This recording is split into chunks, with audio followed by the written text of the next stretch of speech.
నువ్వు ఏదైనా రాంగ్ పనులు చేస్తున్నావనుకో, రాంగ్ థింకింగ్ చేస్తున్నావనుకో, రాంగ్ సంకల్పాలు చేస్తున్నావనుకో, రాంగ్ ఆశయాలు తీసుకుంటున్నావనుకో, నువ్వు అక్కడ సాక్షిగా ఉండాల.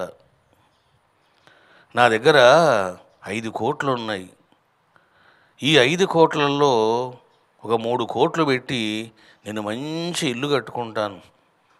ఇప్పుడున్నటువంటి ఇల్లు బాగానే ఉంది, కానీ ఇంకా మంచి కట్టుకుంటాను, ఇంకా బాగా ఎంజాయ్ చేస్తాను అని మనసు చింతన చేస్తూ ఉంటుంది. నువ్వు గనక ఈ చింతన చేసే మనసును చూసావనుకో, సాక్షిగా ద్రష్టగా, ఏమవుతుందో తెలిసినా నీ మనసు మారిపోతుంది. ఇంకా చాలే, 60 ఏళ్ళు వచ్చినాయి, ఇల్లు కట్టుకుని ఏంది నువ్వు చేసేది? మళ్ళీ నువ్వు అంత పెద్ద ఇల్లు కట్టాలా, అంత డబ్బులు పెట్టాలా? దాని బదులు ఇదిగో ఆ పరమాత్మకే నివేదన చేస్తాను, ఆ సాయిబాబాకే నివేదన చేస్తాను, గురువుకే నివేదన చేస్తాను అన్నటువంటి ఆలోచన నీకు వచ్చిందనుకో, నీ మైండ్ పరిశుద్ధమైంది, సుజ్ఞానమయమైంది అని అర్థం.